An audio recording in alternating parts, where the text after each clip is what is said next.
Welcome once again to Nigeria at 63, our official broadcast here on News Central Television. And thank you very much for joining us from those who are watching us here in Nigeria and, of course, in the diaspora. We are still speaking on the journey so far and, of course, what lies ahead. We are joined this morning by Dr. Deji Omashola, who's a political scientist. Good morning, Dr. Omashola, and thank you very much for your time. Happy Independence Day. Good morning. Thanks for having me. Great to have you. Let me first of all ask if you're in a celebratory mood, just like millions of other Nigerians. Well, I'm celebrating to be alive because it's a good thing to see another day. But as a Nigerian, there's nothing to celebrate about looking at our journey right from 1960. Because just imagine yourself as a 63-year-old man, not as a country now, just as a 63-year-old man, then you begin to factor in the features of the Nigerian state at the moment. You know, insecurity, poverty, hunger, and different features that we have now. Now, imagine that you have oil, but at the same time, you are suffering. So the indices of development as we should have it right now are missing. So, except if we want to join the class of charlatans or praise singing that would say, oh, okay, let us begin to rejoice and celebrate. What we can rejoice and celebrate about is the luck to be alive today, the luck that we have, the ruggedity, the sagacity to have survived successive government in the country that has led Nigerians to where Nigeria is right now. That is what we should be celebrating, the joy of being alive, because the life doesn't belong to us, it belongs to God, and He will take it wherever He wants. Other than that, I don't see what any major thing that we can be celebrating. Yeah, Dr. Mashallah, and also because many people didn't survive it. Many people, of course, if you remember the numbers that lost their lives in Buhari administration, because of the security challenges we're dealing with then, from bandits to unknown gunmen to the terrorists, to kidnappers, many didn't survive the failures of government, on different levels, and that includes also in healthcare.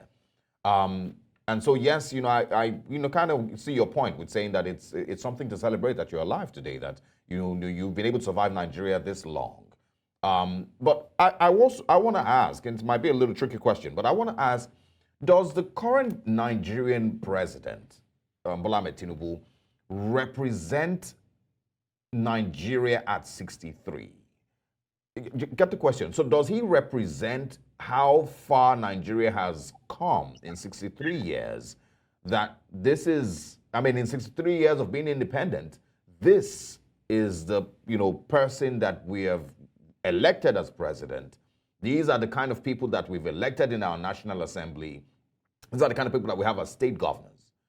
I hope you get the question. So does the current president, along with every other person, represent how far Nigeria has come in 63 years? Well, while you're asking the question, I'm thinking of how to answer it. So I'm going to use some form of set theory, like age, class, and other indices to see whether the president aligned. Now, if you look at his age, he said officially is about 70. So that means that he has seen Nigeria from independence. At least let's assume that when Nigeria gained independence is about 7 years old, and a 7 years old should be able to know if the person coming is a man or woman. Okay, what kind of food you are giving to this 7 year old? Not so much intelligence, but at least a bit of intelligence. So the president has seen Nigeria evolve over time. He has seen Nigeria evolve over the years, the military coups and all that. Now, in terms of class, he has belonged to the elite and the ruling class. First, there is a viral picture of him standing behind the military dictator at one point in time, General Sani Abacha. So for him to have been standing behind him at that point in time and to have governed Lagos State from 1999 to 2007, for him to have become a kingmaker as he is, whereby he was influential in the installment of the former president Muhammadu Buhari, for him to have held on to Lagos since 1999, ruling directly and through proxy.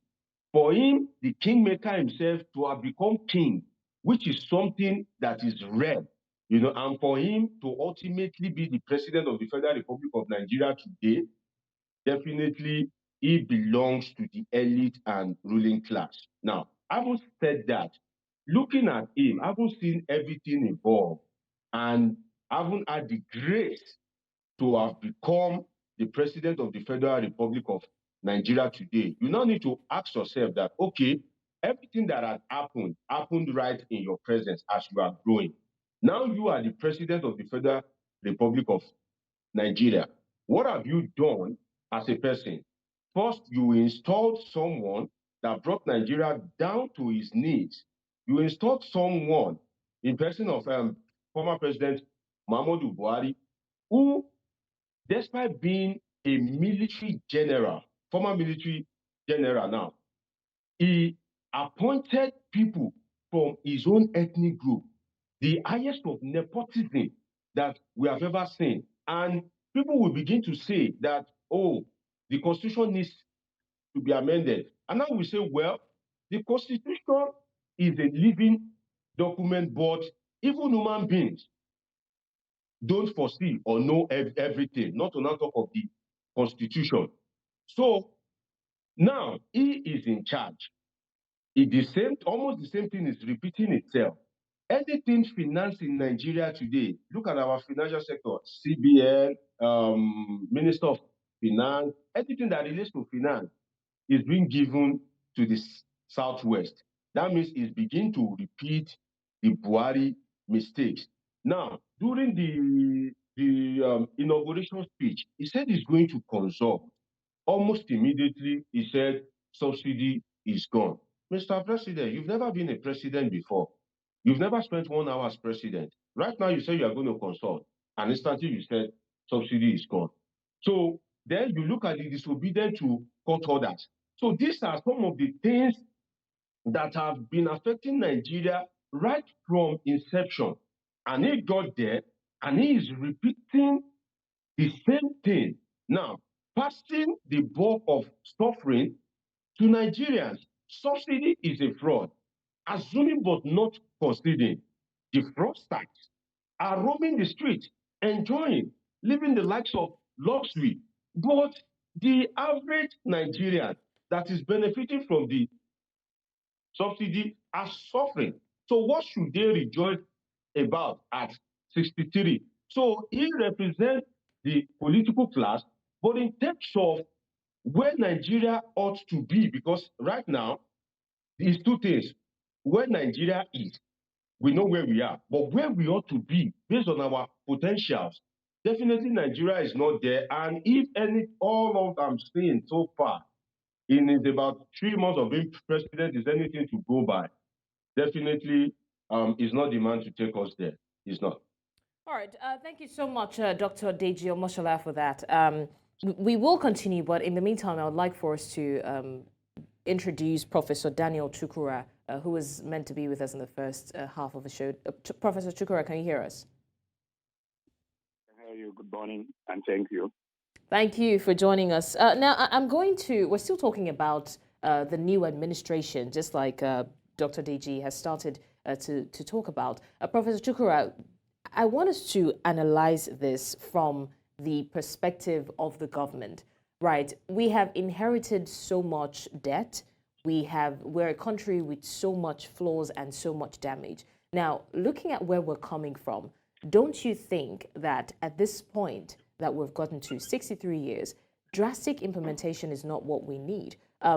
Dr. Omashola mentioned that, the president had never been president before. He came into power and immediately put an end to subsidy, which has affected a lot of people, in unimaginable ways. Now, is there a possibility that we're not looking at our own flaws and what we can take per time? We're trying to compare ourselves with other countries who are, to some extent, developed, and then we're making these drastic reforms that, at the end of the day, will not work for us. my issue is this. We don't have a new government. I will start from there. The government we had before was a government of APC under the Muhammad Buhari as the president of the country. And presently, at the present pendulum, we are having Ahmed Bola Tinubu, the president of the country, from the same APC. If you take a goat and tie it to a rope, and if you take a rope to go and tie a goat, it is the same thing. This is an Igbo adage. I will explain it thus. That there has not been any change of government. It's still the same people that are in power. Even though most of the ministers have been changed and some of the government officials, they are within the corridor. They are still dictating what is happening. They are still having a kind of sort of cabal meeting on how the country is going to be governed. There's no total change. Then we were talking about the subsidy and how quickly the same government changed subsidy, withdrawn it, and they felt a half on the citizenry.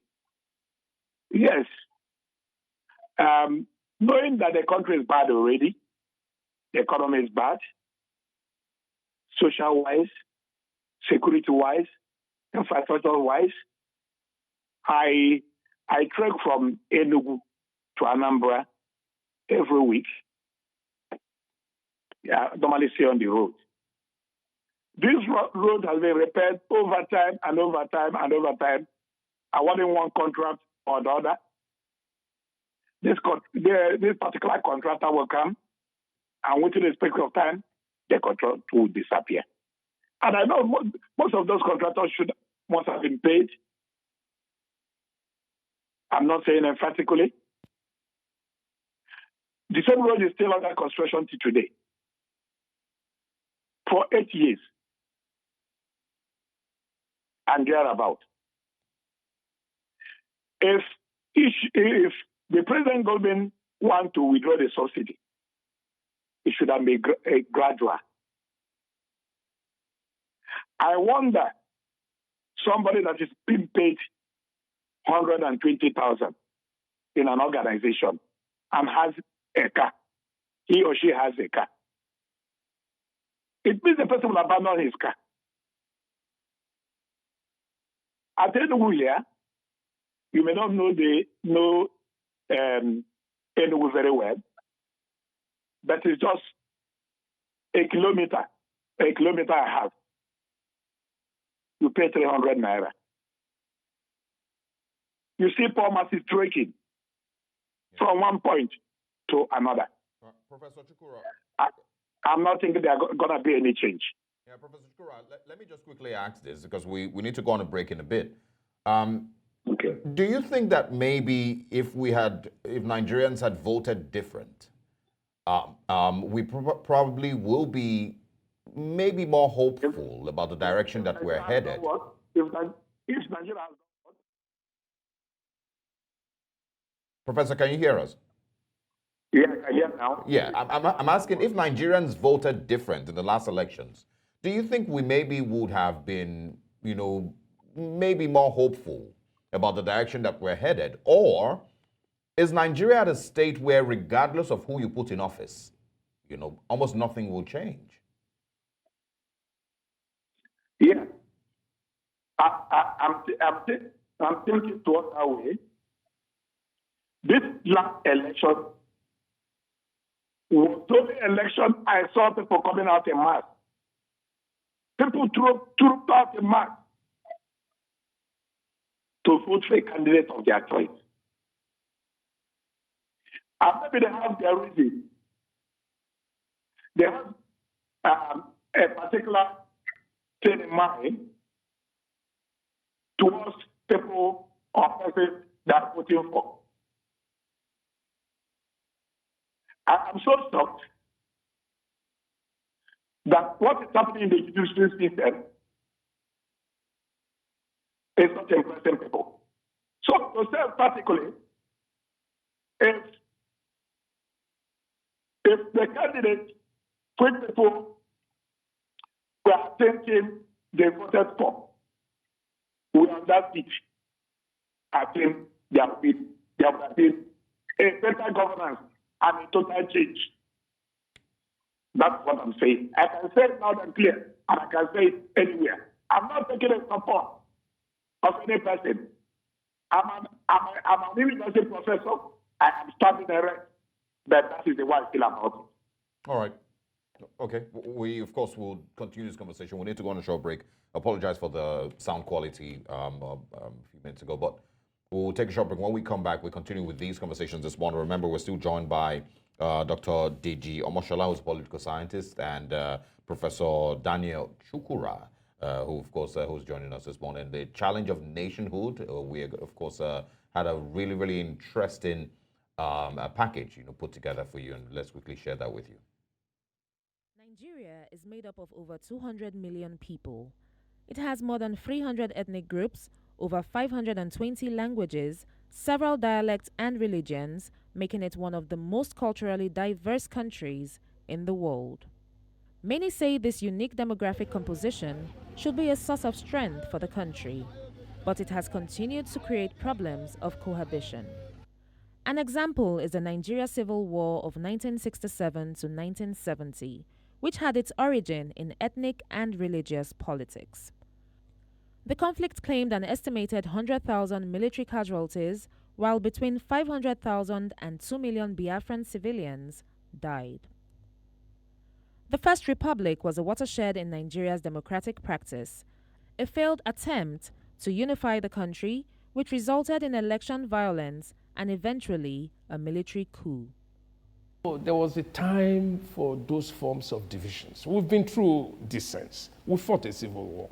And we found out at the end of the civil war that together is stronger than apart. The counter-coup of July 28, 1966 was spurred by what some military establishments from the north tagged the retaliation of the initial Igbo coup. It further tore the fabric of ethnic unity in Nigeria, as this led to the bitter civil war, the consequences of which are still with Nigerians today, as we see in every election cycle with ethnic balances like Say Baba during the time of former President Buhari and more recent Emilokan during the time of President Bola Tinubu. There are things that, even in our country, let us know that those are not the only identities that matter. Poverty, for instance, has no religious identity, has no ethnic identity. So address poverty.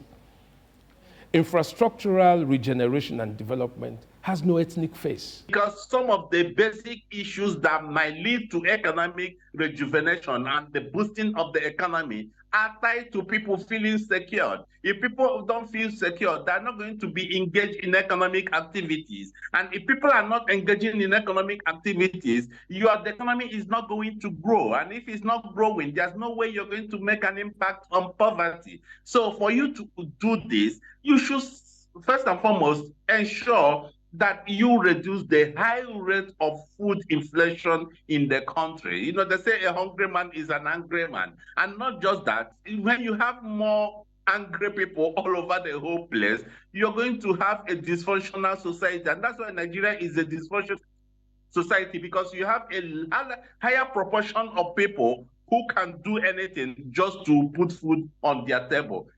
Nigeria's democracy has been characterized by election rigging, rotation of the same set of candidates for various electoral positions, and subversion of the rule of law.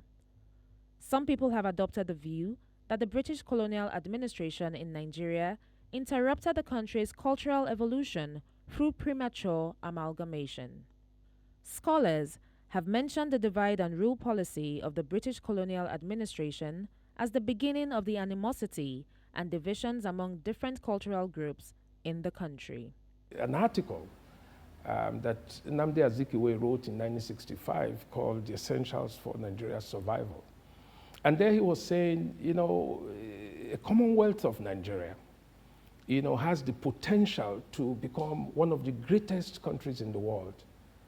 And you know, in that formation, you find that whether it is the Hausa or the Fulani or the Igbo or the Edo or the Efik or the Yoruba, all of these people have claims to fame because they are part of Nigeria.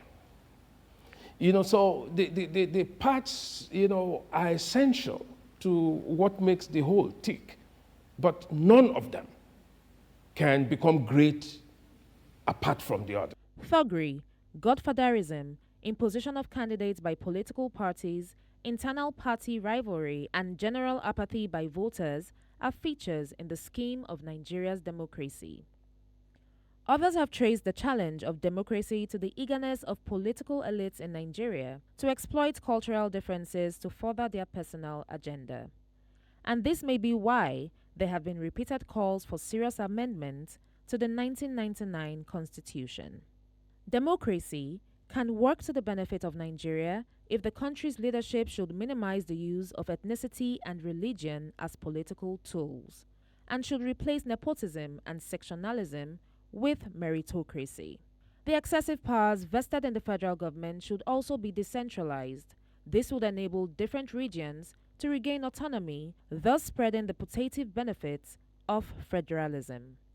Bettina Nwelih, reporting for News Central.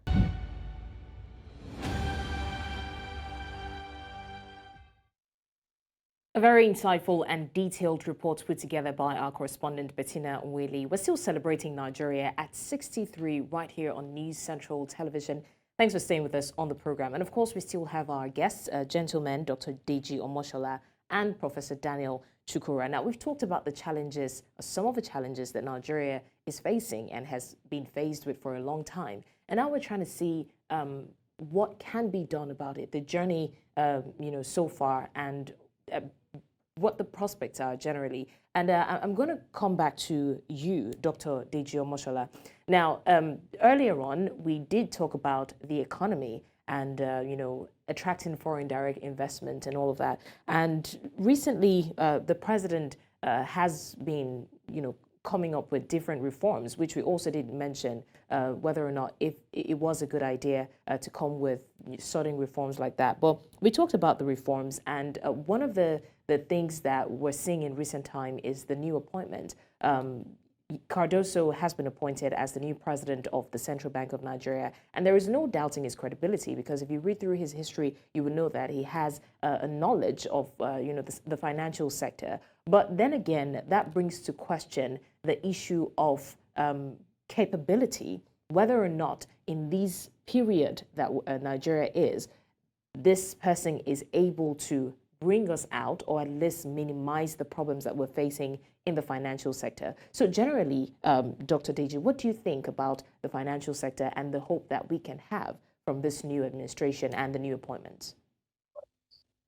Well, for the financial sector, Cardoso is eminently qualified, as much as Emefiele is also qualified as at the time he was appointed.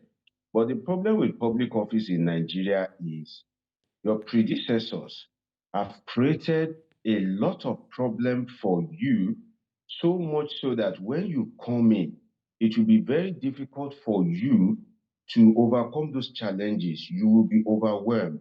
Now, being overwhelmed with a myriad of problems in a system whereby there is infrastructural deficit, in a system where there is political patronage, where there is corruption, you now find it difficult to make progress. So for the financial sector, Yemi Cardoso is qualified, just as there are so many qualified Nigerians that can occupy that position.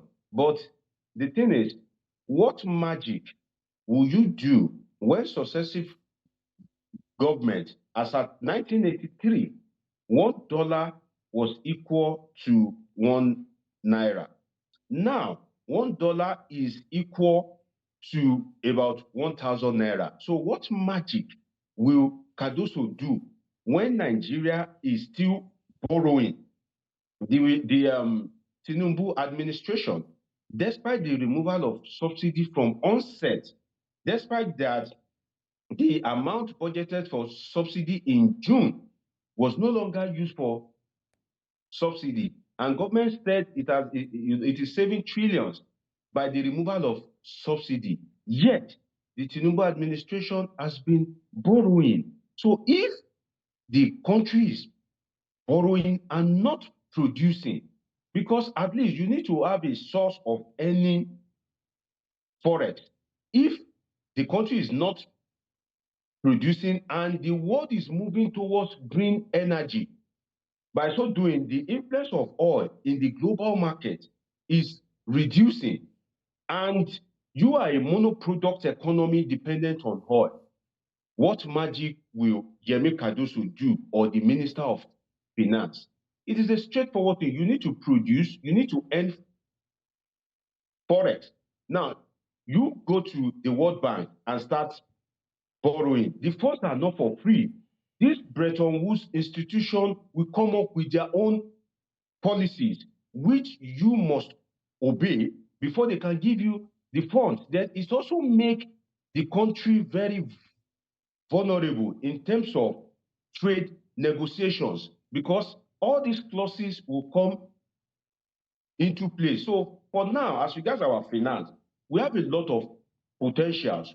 How can we improve our finance? For example, Nigeria has over 250 or 200 mineral resources. Each state in Nigeria has one mineral resources or the other. Do you know that clay, what Yoruba calls armor, that sand, that red sand, is a mineral resources? Some countries want to mold, but they don't have it. So we have these different kind of mineral resources. What we need to do, if we are serious about earning money, is to practice true federalism, whereby the state will be able to harness the resources at its disposal and be able to remit some funds as agreed to the federal government. That will help our leadership recruitment process itself, because when you know that as governor of Lagos State, Ogun State, Enugu State, Anambra State, Sokoto State, you need to earn before you can pay your staff at the civil service. You need to earn to produce, to provide infrastructure for the citizenry. Then, if you are not intelligent enough or you don't have the capacity, you won't even contest at all. Because you know when you get there, the people will revolt against you, rather than the system that we have now, that anybody can just aspire to be a governor. So restructuring, devolution of powers will help us to, because one man cannot be at Abuja as Minister of Mineral Resources, and the person will be monitoring the mining of resources in Zamfara, Sokoto, Abuja, and everywhere. No, devolve powers so that Nigeria can earn. Then we need to look at the economy on a medium scale. If there is electricity, definitely the cost of production would reduce. Now, the cost of production is so high by the removal of subsidy, because most of these countries, including the telecom, are using diesel, PMS. So when the cost of production is high, what will get affected is either the quantity or the quality.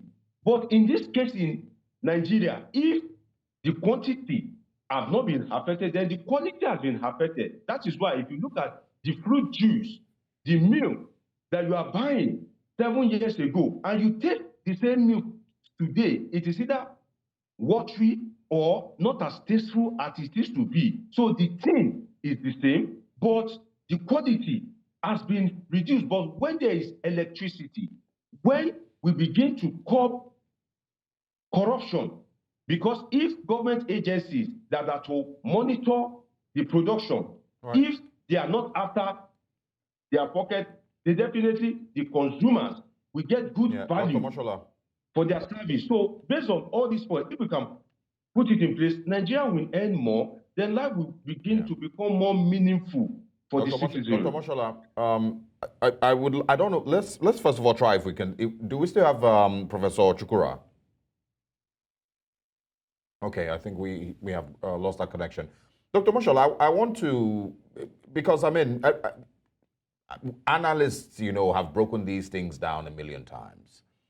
So it's not like we do not know as a country what needs to be done. It's not like we do not know what paths we need to take, in these different sectors, in infrastructure, in security, with electricity, with our refineries, with everything. I'm sure that we're very much aware. But, whether we will do it or not is where the problem is. I want you to also address the seeming lack and failure of civil society and the media, and maybe also the judiciary in helping checkmate the damage that has happened to Nigeria in the last random 5 or 6 decades. How bad is it today with civil society and with the media and the judiciary? And is there any hope? Because, I mean, who's going to fix the civil society? If the civil society won't fix itself, who then will fix it? So what's your analysis of where we are, and is there any hope that these things will improve? Well, good question. Let me pick it one after the other. Civil service, media, judiciary. Now, the civil service, is to advocate Kindly hold for on. right. Civil society, not civil service. So just so we're clear. Civil society, yes, yes. Civil society is to advocate for justice, fairness, and equity in the society. They are more like the voice of the people when they have no voice, or maybe they are vulnerable. Then the civil society comes in to advocate for justice, fairness, and equity in the society. But then the civil society is to be assisted by the government. In other words, when they are bringing the desires, the needs, the clamor of the people to you, you government will now begin to work on it. But the irresponsiveness of government have killed the relevance of civil society. I give you an example. In the Niger Delta, when the oil conflict issue started, we have local civil societies and foreign civil societies mediating between government and the militant. Then government will come up with different promises. Same for this banditry and kidnapping issue in the Northeast. Government will come up with different promises, then the civil societies will sue for calm, but at the end of the day, there will be no action on the part of government. Now, this upcoming strike, some times ago in Nigeria, when there's strike, the civil society would come in to begin to mediate between government and labor. But the successive irresponsiveness of government has killed the advocacy power of civil society, because they are aggrieved. Those that are being shortchanged, the vulnerables, no longer want to listen to the civil society because they know that at the end of the day, government will meet the end of its own bargain. Now, the civil society itself, some of them have gone political because their actions is being determined by politics. So rather than advocate based on genuineness of this situation, you see the civil societies pitching their tent with different political camps. Now, for what of time, let me touch on the media. You see, the media is the first estate of the realm, and the media, I can say, is trying their best, most especially in a very difficult time, because it's difficult time for every sector in the society. And in a country whereby justice, is not guaranteed. Definitely, you will be taking risk to report the truth. And I can imagine the pressure that will be on the media at different points in time. So based on the meager resources, the media is still trying, at least we still have some media stations in Nigeria whereby they allow you to speak your mind, which News Central and some other stations I don't want to mention is part of. And we also have stations whereby they are so political that there is a limit to what you can say. But so far, so good. The media has been trying. We've seen editorials during the Buhari regime when the media was trying to be was being twisted by the government. We've seen editorials. There was a time that every newspaper, you know, used the same image, and they kind of like say, no, you cannot shut us up. So in fairness, considering the resources and every other factors in Nigeria today, the media is trying. Then if you now consider the relevance of the social media, before you can be heard, you need to come and pay to News Central and other TV stations. But now, you can just go on your Facebook, Instagram, and all that, and you know, maybe you have followers and people are listening to you. That has affected the income of the media. But despite that, we've had rugged, you know, media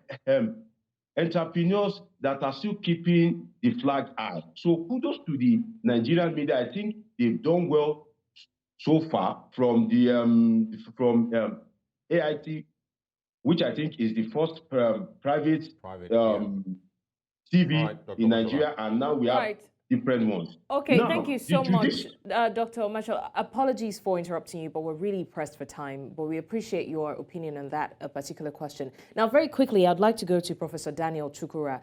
We know that a lot of major sectors are are posing a challenge to us now. But one key sector I'd like us to look at, of course, there's education that just increased the budgetary allocation to 25%. But another sector is the health sector, because there we're dealing with negligence, we're dealing with brain drain, we're dealing with a lot of issues. And I'll just like to ask, with this new appointments, for example, Dr. Ali Pate, who was trained outside of Nigeria, is there any hope that the health sector will be better and there will be at least a reduction in the cases of brain drain that we're experiencing? Very quickly, please. Hello? Do I go on reacting? Yes, go ahead, Professor Chukwura. Yeah, I don't think that the situation of the health sector will get improved as we expected.